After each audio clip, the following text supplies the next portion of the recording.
अकबर का साला। अकबर का साला हमेशा से ही बीरबल की जगह लेना चाहता था। अकबर जानते थे कि बीरबल की जगह ले सके ऐसा बुद्धिमान इस संसार में कोई भी नहीं है। फिर भी जोरू के भाई को वह सीधी ना नहीं बोल सकते थे।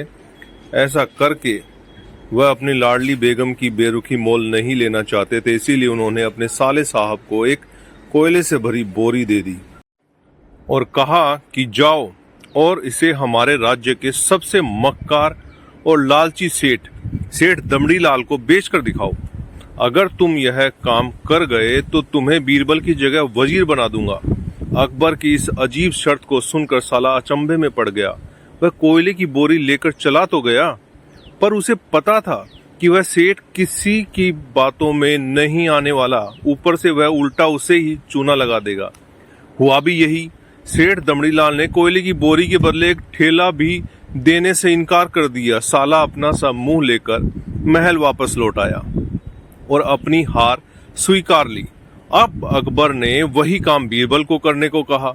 बीरबल कुछ सोचे और फिर बोले कि सेठ दमड़ीलाल जैसे मक्कार और लालची सेठ को यह कोयले की बोरी, क्या मैं सिर्फ कोयले का एक टुकड़ा ही 10,000 रुपए में बेच आऊं? यह बोलकर वह तुरंत वहां से रवाना हो गए।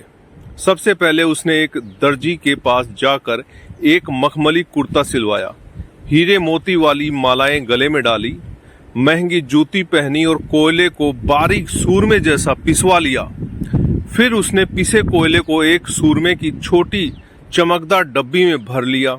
इसके बाद बीरबल ने अपना भेष बदल लिया और एक मेहमान घर में रुककर इश्तिहार दे दिया कि बगदाद से बड़े शेख आए हैं जो करिश्माई सूरमा बेचते हैं, जिसे आंखों में लगाने से मरे हुए पूर्वज दिख जाते हैं और यदि उन्होंने कहीं कोई धन गाड़ा है तो उसका पता बताते हैं। यह बात शहर में आग की तरह फैली। सेठ दमड़ीलाल को भी ये बात पता चली। उसने सोचा जरूर इसके पूर्वजों ने कहीं न कहीं धन गाड़ा होगा। उसने तुरंत शेख बने बीरबल से संपर्क किया और सूरमे की डब्बी खरीदने की पेशकश की। शेख ने डब्बी के 20,000 रुपए मांगे और भोल भाव करते करते 10,000 में बात तय हुई। यह सेठ भी होशियार था। उसने कहा, मैं अभी तुरंत ये सूरमा लगाऊंगा और अगर मुझे मेरे पूर्वज नहीं दिखे तो मैं पैसा वापस ले लूंगा।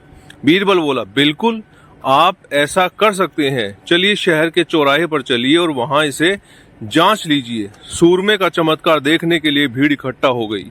तब बीरबल ने ऊंची आवाज में कहा, ये सेठ अभी ये चमत्कारी सूरमा लगाएंगे और अगर ये उन्हीं की औलाद हैं जिन्हें ये अपना माँ बाप समझते हैं तो इन्हें इनके पूर्वज दिखाई देंगे और गड़े धन के बारे में बताएंगे।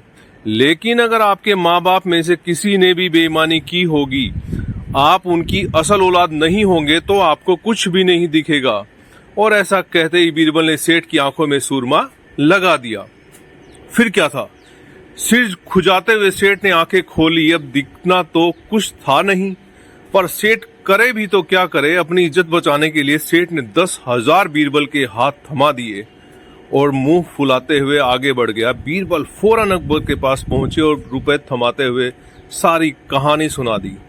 अकबर का साला बिना कुछ कहे अपने घर लौट गया और अकबर बीरबल एक दूसरे को देखकर मंद मंद मुस्काने लगे। इस किस्से के बाद फिर कभी अकबर के साले ने बीरबल का स्थान नहीं मांगा। तो दोस्तों, ये आपको कैसा लगा नीचे कमेंट करके बताइएगा। नहीं है तो चैनल को सब्सक्राइब कीजिएगा, शेयर कीजिएगा। आप सभी लोगों का तहे दिल से बहुत बहुत धन्यवाद।